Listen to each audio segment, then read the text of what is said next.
On August 2007, the Interstate 35 West Bridge that crosses over the Mississippi River near Minneapolis was carrying the evening rush hour traffic when it suddenly experienced a catastrophic failure.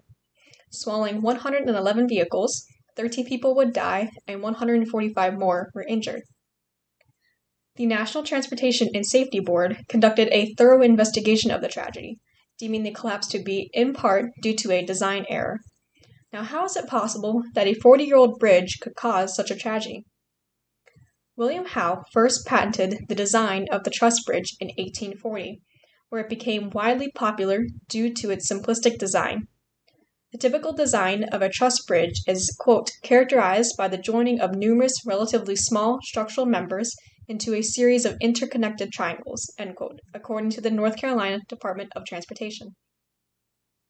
The truss bridge is unique in its design because of how extremely durable they are.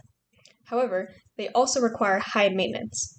Still, truss bridges are utilized across America today, and some may even be transitioning into a newer, more modern design. More on that later.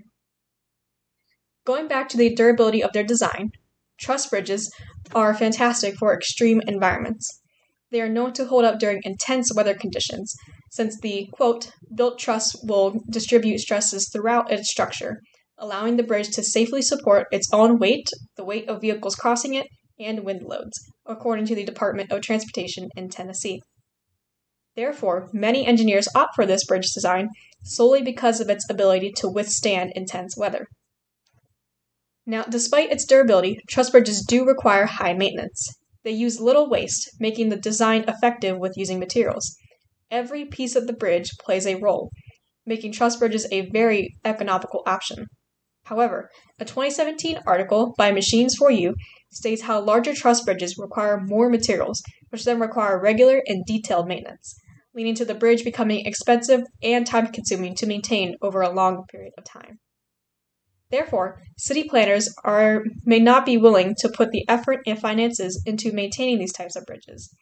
Instead, city planners and engineers are now looking to revolutionize older truss bridges to fit modern standards, which brings me to my final point. A great example of the transition from Howe's truss bridges to the newer design is the worn-through truss bridge in New York. According to Frank Griggs Jr. of Structure magazine, the worn-through truss bridge utilizes longitudinal members joined only by angled cross members, forming alternately inverted equilateral triangle-shaped spaces along its length.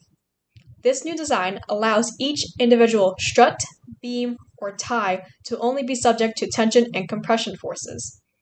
Heavier loads and more traffic becoming a daily occurrence, these truss bridges are then modified and adapted to their ever-changing environment, allowing for the truss bridge design to be still a significant part of bridge building and civil engineering altogether. All in all, truss bridges are captivating in their design, following their history of over 10 decades. It is also very important for a community to know what modern technologies are being used in their transportation, since bridges have been a key way of connecting communities together in a safe manner. Relating back to the I-35 Mississippi River Bridge collapse, a design error was not the only reason for the bridge's collapse. The National Transportation and Safety Board also concluded that an oversight by bridge integrity inspectors was also to blame. Therefore, the more people know about the design of the bridge that they use to get to work each day, the safer a community can be. My name is Hannah Miller, and I thank you for listening to my informative presentation on the design of truss bridges.